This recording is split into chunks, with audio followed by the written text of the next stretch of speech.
जय जगन्नाथ बंधुगण। तो समस्त के बहुत बहुत स्वागत। तो आज मु प्लस टू सेकेंड पिला गोटे सुंदर विषय जहाँ नाम हूँ पुष्पपुर रे वर्षावरण। तो से विषय को आज आम आलोचना करवा।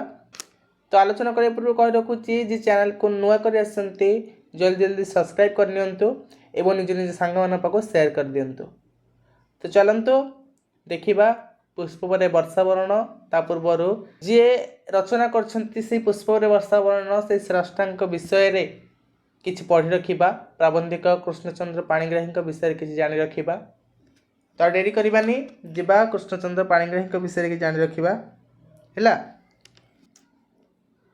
प्रोफेसर कृष्णचंद्र पाणिग्राही जड़े ख्यातिनामा ऐतिहासिक और साहित्यिक भाव में परिचित।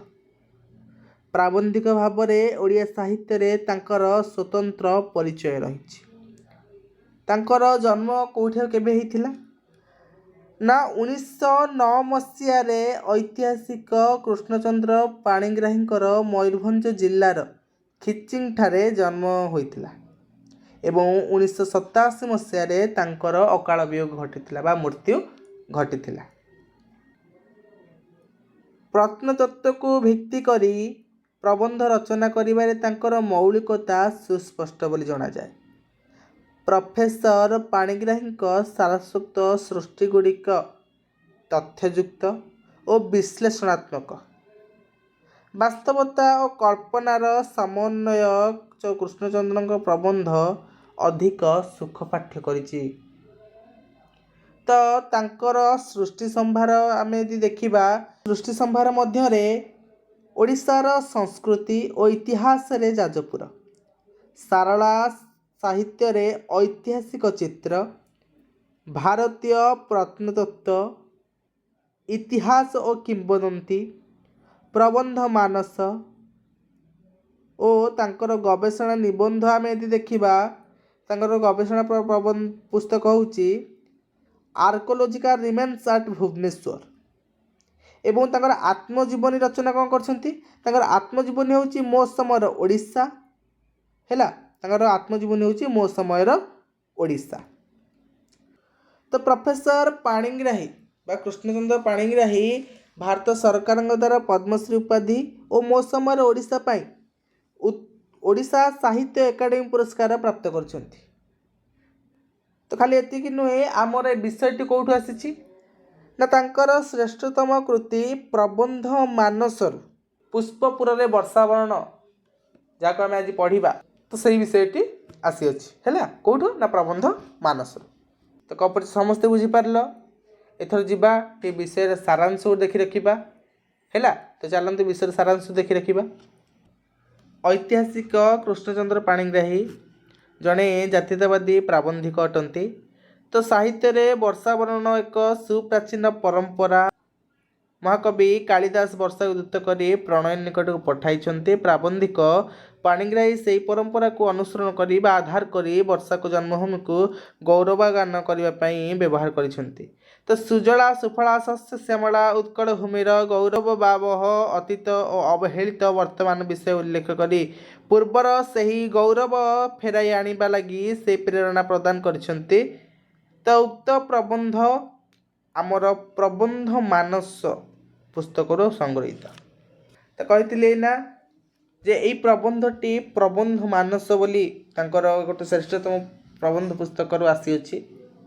तो यही पुष्पपुर रे वर्षावरण विषय कौन देइछि जेतेले पुरातन काल रे वर्षा को दूत करी पठा जाउथिला।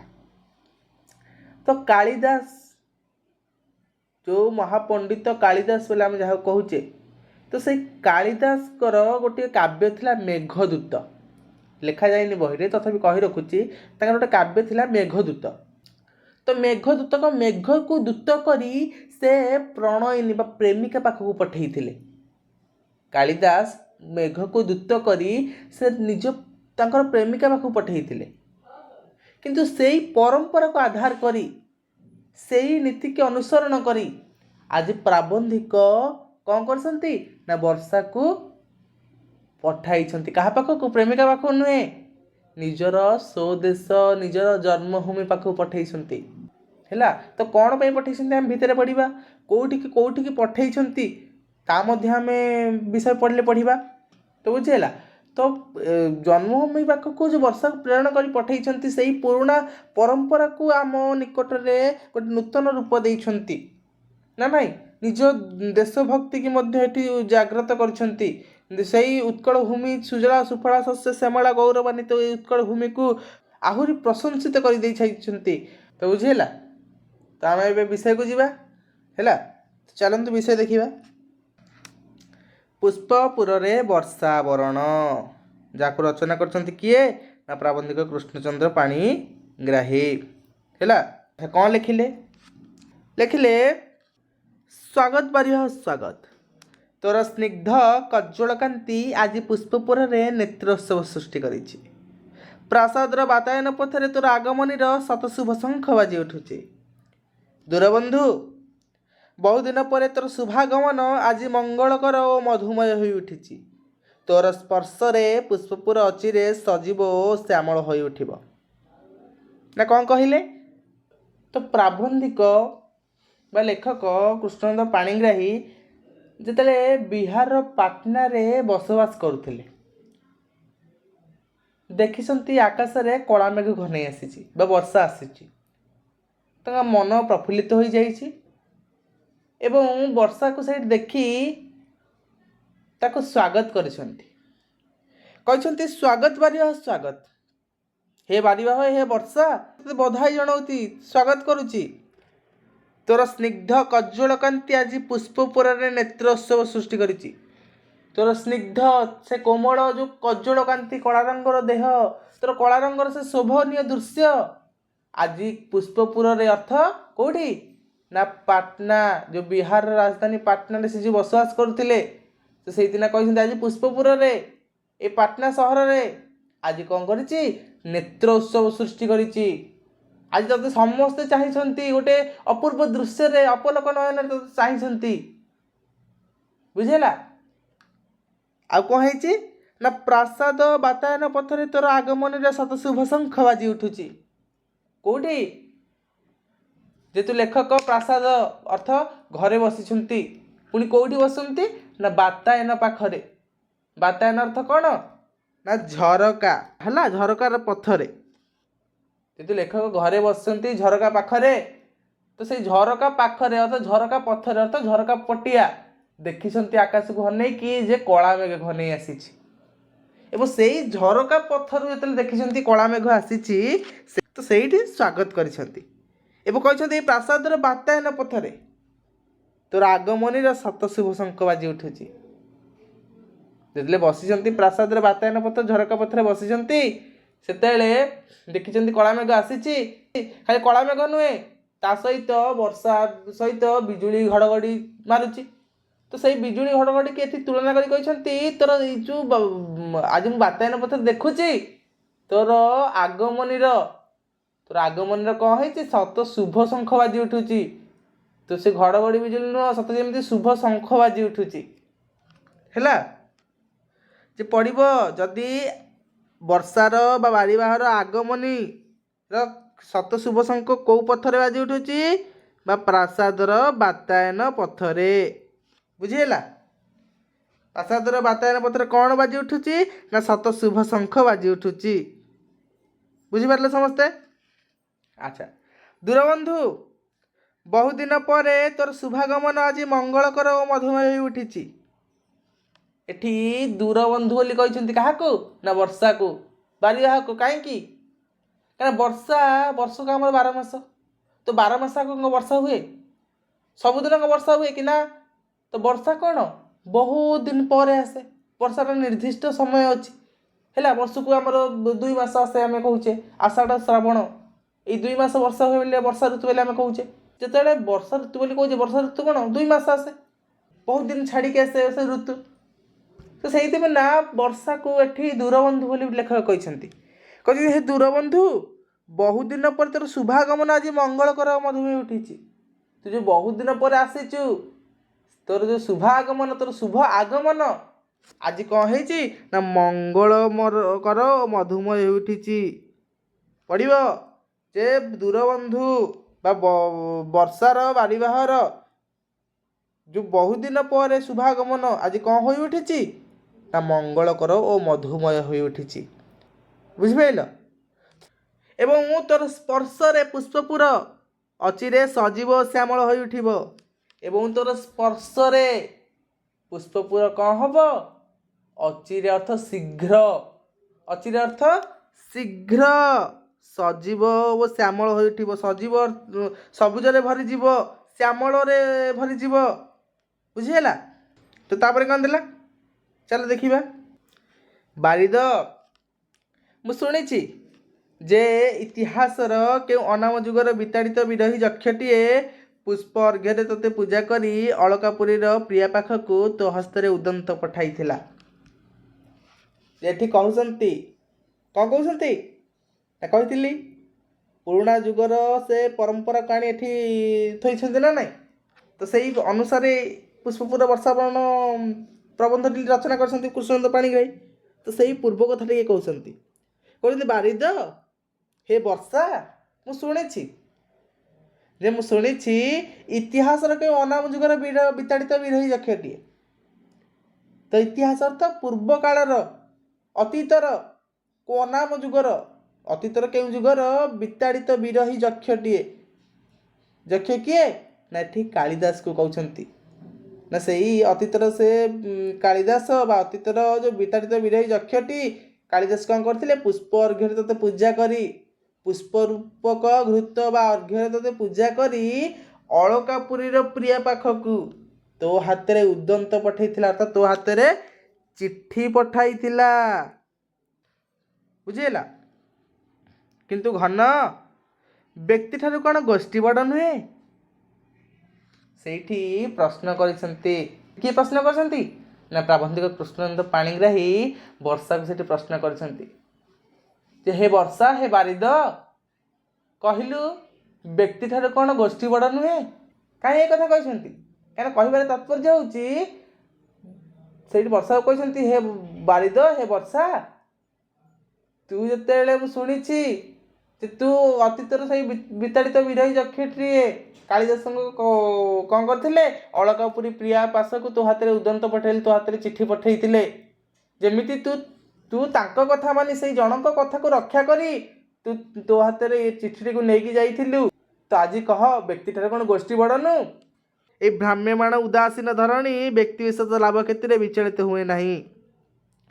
ମାତ୍ର ଯେଉଁ ବାୟୁ ସଲିଳ ଆଲୋକ ଉତ୍ତାପ ପାଇଁ ସେ ଆଜି ଜୀବମାନଙ୍କର ବାସଭୂମି ହୋଇ ରହିଛି, ସେଥିରୁ ଗୋଟିଏ ଉଣା ହେଲେ ଆଉ କ'ଣ ସେ ବାସଭୂମି ହୋଇ ରହିପାରିବ? କହିଛନ୍ତି ଯେ କହ ଏ ଭ୍ରାମ୍ୟମାଣ ଉଦାସୀନ ଧରଣୀ, ଏ ଯେଉଁ ଭ୍ରାମ୍ୟମାଣ, ଏ ଯେଉଁ ଭ୍ରମଣ କରୁଥିବା ଏ ଯେଉଁ ଉଦାସୀନ ଧରଣୀ, ପୃଥିବୀ କ'ଣ ଭ୍ରମଣ କରୁଛି ନା ଗୋଲ ଗୋଲ ବୁଲୁଛି ନା ନାହିଁ? ତ ଏ ଯେଉଁ ଭ୍ରାମ୍ୟମାଣ ଉଦାସୀନ ଧରଣୀ, ଦୁଃଖିତ ଧରଣୀ, ବ୍ୟକ୍ତି ବିଶେଷ ଲାଭ କ୍ଷେତ୍ରରେ, ବ୍ୟକ୍ତିର ଲାଭ ହେଉଛି କି କ୍ଷତି ହେଉଛି ସେଥିରେ କିଛି ମତଲବ ନାହିଁ। ଏ ଧରଣୀର ବ୍ୟକ୍ତିର ଲାଭ ହେଲା, ବ୍ୟକ୍ତି ସୁଖରେ ରହିଲା, ବ୍ୟକ୍ତି ଦୁଃଖରେ ରହିଲା, ତ ତାର କିଛି ଯାଏ ଆସେ ନାହିଁ। ଏ ଭ୍ରାମ୍ୟମାଣ ଉଦାସୀନ ଧରଣୀର କିଛି ଯାଏ ଆସେ ନାହିଁ। ହେଲା? କିନ୍ତୁ କହ ଯେଉଁ ଧରଣୀ, ଯେଉଁ ପୃଥିବୀ ଆଜି ବାୟୁ ସଲିଳ ଆଲୋକ ଉତ୍ତାପ ସେ ଯେଉଁ ପଞ୍ଚଭୂତ ପାଇଁ ଆଜି ଜୀବମାନଙ୍କର ବାସଭୂମି ରହିଛି, ଯଦି ସେଥିରୁ ଗୋଟିଏ ଉଣା ହେବ ତାହେଲେ ସେ ଜୀବମାନଙ୍କର ବାସଭୂମି ରହିପାରିବ କି? ପ୍ରଶ୍ନ କରିଛନ୍ତି କିଏ ନା କୃଷ୍ଣଚନ୍ଦ୍ର ପାଣିଗ୍ରାହୀ କହିଛନ୍ତି ଯେ ସତ ବ୍ୟକ୍ତି ବିଶେଷ ଲାଭ କ୍ଷେତ୍ରରେ ଭ୍ରାମ୍ୟମାଣ ଉଦାସୀନ ଧରଣୀର କିଛି ଯାଏ ଆସେ ନାହିଁ, ତାର କିଛି ଯାଏ ଆସେ ନାହିଁ। କିନ୍ତୁ କହ ଯଦି ସେଇ ଭ୍ରାମ୍ୟମାଣ ଉଦାସୀନ ଧରଣୀ ଯଦି ଆଜି ଜୀବମାନଙ୍କର ବାସଭୂମି ରହିଛି ପଞ୍ଚଭୂତ ପାଇଁ, ବାୟୁ ସଲିଳ ଧୂମ ଜ୍ୟୋତି ଆଲୋକ ଏଇସବୁ ମିଶେଇକି ଯଦି ସେ ଜୀବମାନଙ୍କର ବାସଭୂମି ହୋଇ ରହିଛି, କହ ସେଥିରେ ଯଦି ଗୋଟେ ଉଣା ହେବ ତେବେ ସେ କ'ଣ ଆଉ ଜୀବମାନଙ୍କର ବାସଭୂମି ହୋଇ ରହିପାରିବ? ନାଇଁ ନା। ତେବେ ଜଳାଭାବରେ ଉତ୍କଳ ଭୂମି ଆଜି ହାହାକାର ପଡ଼ିଛି। ତେବେ ଜଳର ଅଭାବରୁ ଆଜି ଉତ୍କଳ ମୋର ଜନ୍ମଭୂମିରେ ହାହାକାର ପଡ଼ିଛି। ଆଜି ସମସ୍ତେ କ'ଣ ତୋତେ ଅନେଇ ବସିଛନ୍ତି। ବୁଝିହେଲା? ତ ଏଣୁ ଦିନ ଅଶ୍ରୁ ଅର୍ଘ୍ୟରେ ମାନସ କମଳ ଅର୍ପଣ କରି ତୋତେ ମୁଁ କାତରରେ କହୁଛି, ପୁଷ୍ପପୁରରେ ଶୋକର୍ମ ସାରି ଉତ୍କଳ ପଥରେ ଗତି କରିବୁ। ତ ସେଇଥିରେ ନା ଲେଖକ କହୁଛନ୍ତି ଯେ ଏଣୁ ଦିନ ଅଶ୍ରୁ ଅର୍ଘ୍ୟରେ, ମାନସ କମଳକୁ ଅର୍ପଣ କରି ତତେ ମୁଁ କାତରରେ କହୁଛି। ଲେଖକ ବର୍ଷାକୁ କହୁଛନ୍ତି, ବିନତି କରୁଛନ୍ତି ଯେ ଏଇ ଦୁଃଖୀ ଦିନ ଅର୍ଥ ଏ ଦୁଃଖୀର ଅଶ୍ରୁ ଅର୍ଘ୍ୟରେ ଆଜି ଅଶ୍ରୁ ରୂପକ ଅର୍ଘ୍ୟକୁ ତତେ ଦେଇ, ସେଇ ଲୁହ ରୂପକ ଲୋତକ ରୂପକ ଅର୍ଘ୍ୟକୁ ତତେ ଦେଇ ଏବଂ ମାନସ କମଳକୁ ଅର୍ପଣ କରି, ମାନସ କମଳ ଅର୍ଥ ଏଇ ମନ ରୂପକ ପଦ୍ମଟିକୁ, ମନକୁ ଏଠି ପଦ୍ମ ସହ ତୁଳନା କରିଛନ୍ତି। କହିଛନ୍ତି ଏଇ ମାନସ କମଳ, ଏ ମନ ରୂପକ କମଳ, ମନ ରୂପକ ପଦ୍ମଟିକୁ ତତେ ଅର୍ପଣ କରୁଛି ଏବଂ ଅର୍ପଣ କରିକି ମୁଁ କାତରରେ କହୁଛି, ନେଉରା ହେଇ କହୁଛି ତତେ କ'ଣ ନା ପୁଷ୍ପପୁରରେ ସ୍ୱକର୍ମ ସାରି ଉତ୍କଳ ପଥରେ ଗତି କରିବୁ। ତୁ ଏ ପୁଷ୍ପପୁର ଏ ବିହାରର ଯେଉଁ ପାଟନାରେ ଦେଖିଛନ୍ତି ନା, ତ ପାଟନାରେ ପଠେଇବେ ଉତ୍କଳ ଭୂମି ନା, ଦୂତ କରି ପଠାଉଛନ୍ତି ଉତ୍କଳ ଭୂମି କି। ତ ସେଇଦିନ କହିଛନ୍ତି ଯେ ସେଇ ପୁଷ୍ପପୁର ଏ ପାଟନାରେ ତୋର ସ୍ୱକର୍ମ ସାରି କ'ଣ କରିବୁ, ଉତ୍କଳ ପଥକୁ ଟିକେ ଯିବୁ, ଉତ୍କଳ ପଥକୁ ଟିକେ ଗତି କରିବୁ। କାହିଁକି ନା ଉତ୍କଳରେ ଜଳର ଅଭାବରୁ ହାହାକାର ପଡ଼ିଯାଇଛି। ହେଲା, ତ ଏଇଠି କ'ଣ ପୁଷ୍ପପୁରରୁ ଜନ୍ମଭୂମି ଉତ୍କଳ ଭୂମି କି ଦୂତ କରି ପ୍ରାବନ୍ଧିକ ଏଠି ପଠେଇଛନ୍ତି। ଲେଖକ ଏଠି କ'ଣ ଦୂତ କରି ପଠେଇଛନ୍ତି, ବୁଝିହେଲା। ଆଚ୍ଛା, ତାପରେ କ'ଣ ଦେଲା ଏବଂ ତାପରେ କହିଛନ୍ତି, ଆଜି ଯଦି ମୁଁ ଧୂମ ଜ୍ୟୋତି ବା ସଲିଳ ହୋଇ ତୋର ସହିତ ମିଶି ପାରନ୍ତି, ତେବେ ବାତାୟନ ପଥରେ ଉଡ଼ିଯାଇ ଅଗ୍ରଗତିରେ ମୋର ଜନ୍ମଭୂମିକୁ ତୋତେ ଚିହ୍ନାଇ ଦିଅନ୍ତି। ଯେତେବେଳେ ପ୍ରାବନ୍ଧିକ ବା ଲେଖକ କୃଷ୍ଣଚନ୍ଦ୍ର ପାଣିଗ୍ରାହୀ ପାଟନାରେ ରହି ବର୍ଷାକୁ ଉତ୍କଳକୁ କ'ଣ କରିଛନ୍ତି, ପ୍ରେରଣ କରିଛନ୍ତି, ପଠାଇଛନ୍ତି ଯେ ତୁ ହେ ବର୍ଷା, ତୁ କ'ଣ କରେ, ସ୍ୱକର୍ମକୁ ସାରି ପୁଷ୍ପପୁରରେ ତୁ ଯାଇ ଉତ୍କଳ ପଥକୁ ଟିକେ ଗତି କରେ, ଉତ୍କଳ ପଥକୁ ଯା। କାହିଁକିନା ମୋର ଜନ୍ମଭୂମି ଉତ୍କଳ ମା ଜଳର ଅଭାବରେ ଆଜି ହାହାକାର ପଡ଼ି ଉଠିଛି ସେଠି, ତୁ ଯା ଟିକେ। ତ ସେଇଥିପାଇଁ ତାପରେ କହିଛନ୍ତି ଯେ ଯଦି ଆଜି ମୁଁ ଧୂମ ଜ୍ୟୋତି ବା ସଲିଳ ହୋଇଥାନ୍ତି, ଯଦି ମୁଁ କ'ଣ ଧୂମ ଅର୍ଥ ଧୂଆଁ, ଜ୍ୟୋତି ଅର୍ଥ ଆଲୋକ, ସଲିଳ ଅର୍ଥ ଜଳ, ଯଦି ମୁଁ ଧୂଆଁ ଆଲୋକ ଜଳ ହୋଇଥାନ୍ତି, ତେବେ ତୋ ସହିତ ମିଶିଯାଇ କ'ଣ କରନ୍ତି, ମୁଁ ଏଇ ବାତାୟନ ପଥରୁ ଏଇ ଝରକା ଦେଇକି ମୁଁ ତୋ ସହିତ ଅଗ୍ରଗତିରେ ଉଡ଼ି ଯାଇକି ମୁଁ ଜନ୍ମଭୂମିକୁ ତୋତେ ଚିହ୍ନାଇ ଦେଇ ଆସିଥାନ୍ତି। ବୁଝିହେଲା। ତ ପଡ଼ିବ ଯଦି ଜନ୍ମଭୂମିକୁ ଚିହ୍ନେଇବା ପାଇଁ ଲେଖକ କେଉଁ ରୂପକୁ ଧାରଣ କରିପାରିଥାନ୍ତେ ବୋଲି କହୁଛନ୍ତି ନା ଧୂମ ଜ୍ୟୋତି ଆଲୋକ ଜ୍ୟୋତି ହେଇଥାନ୍ତେ, ତେବେ ଉତ୍କଳ ବାତାୟନ ପଥରେ ଉଡ଼ିଯାଇ କ'ଣ କରନ୍ତେ, ଜନ୍ମଭୂମିକୁ ଚିହ୍ନାଇ ଦେଇ ଆସିପାରନ୍ତେ ବୋଲି କବି ଏଠି ଲେଖକ ଏଠି କହୁଛନ୍ତି। ବୁଝିହେଲା। ଏବଂ ତାପରେ କହିଛନ୍ତି, ତଥାପି ପଥ ପ୍ରଦର୍ଶନ ବିନା ଭାରତ ସାରଭୂତା ଉତ୍କଳ ଭୂମି ଚିହ୍ନିବା ପାଇଁ ତୋର ଭ୍ରମ ହେବ ନାହିଁ ରେ। କ'ଣ କହିଛନ୍ତି ତାପରେ କହିଛନ୍ତି, ହଉ ମୁଁ ସିନା ଧୂମ ଜ୍ୟୋତି ଆଲୋକ ହେଇପାରିଲିନି, ସଲିଳ ହେଇପାରିଲିନି, କିନ୍ତୁ କିଛି ଅସୁବିଧା ନାହିଁ। ତଥାପି ଏଇ ଭାରତର ସାରଭୂତା, ଭାରତର ଶ୍ରେଷ୍ଠ ଭୂମି ଉତ୍କଳ ଭୂମିକୁ ଚିହ୍ନିବା ପାଇଁ ତୋର ଭ୍ରମ ହେବ ନାହିଁ। କାହିଁକି ଭ୍ରମ ହେବ ନାହିଁ, କାହିଁକି ଭୁଲ ହେବ ନାହିଁ ବୋଲି କହିଛନ୍ତି? କାହିଁକି ନା ଏଠି ଉତ୍କଳ ଭୂମି ବିଷୟରେ କିଛି ଦେଇଛନ୍ତି। ନା କ'ଣ ଦେଇଛନ୍ତି? ଉତ୍କଳ ଭୂମିକୁ ଚିହ୍ନିବୁ କେମିତି, ନା ଆସ ଉତ୍କଳ ଭୂମିକୁ ଚିହ୍ନିବା କେମିତି।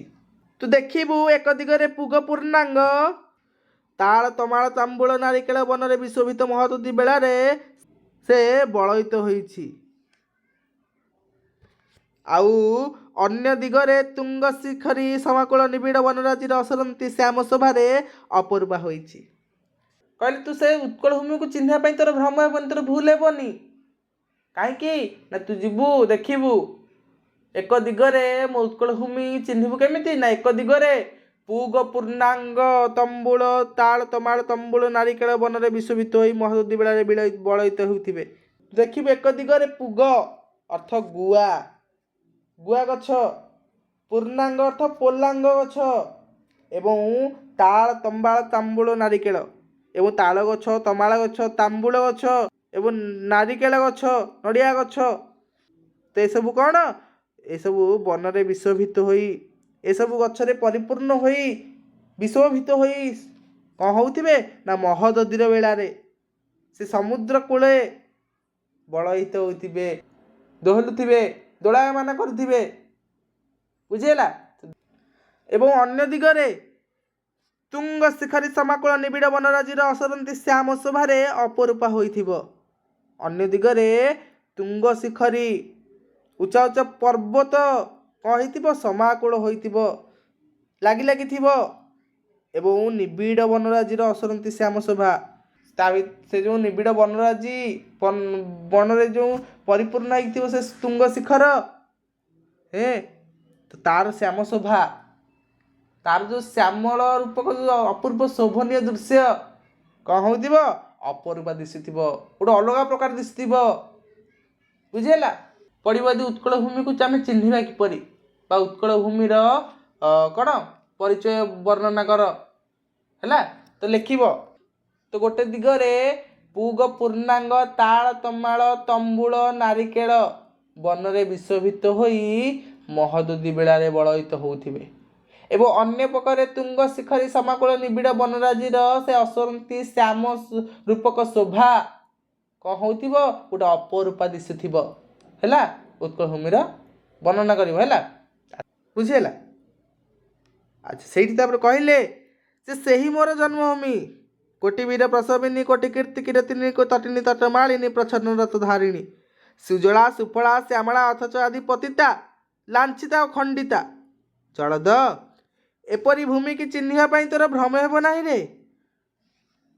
ତ ସେଇଠି କହିଲେ ଯେ ଏହି ହେଉଛି ମୋର ଜନ୍ମଭୂମି, ସେଇ ହେଉଛି ମୋ ଜନ୍ମଭୂମି ଯେ କୋଟିନୀ ବୀର ପ୍ରସବିନୀ, କୋଟି କୋଟି ବୀରମାନଙ୍କୁ ପ୍ରସବ କରିଛି, କୋଟି କୋଟି ବୀରମାନଙ୍କୁ ପ୍ରସବ କରି ତ ଜନ୍ମ ଦେଇଛି। କୋଟି କୀର୍ତ୍ତି କିରଟିନୀ, କୋଟି କୋଟି କୀର୍ତ୍ତି, କୋଟି କୋଟି ସେ ଐତିହ୍ୟ, କୋଟି କୋଟି ସେ କ'ଣ ତାର ଯେଉଁ ଗାରିମାର ସେ ମୁକୁଟ ପିନ୍ଧିଛି, କୋଟି କୋଟି କୀର୍ତ୍ତିର କ'ଣ ଉର୍ଦ୍ଧ୍ୱରେ ସିଏ, ସେଇ ହେଉଛି ମୋ ଜନ୍ମଭୂମି।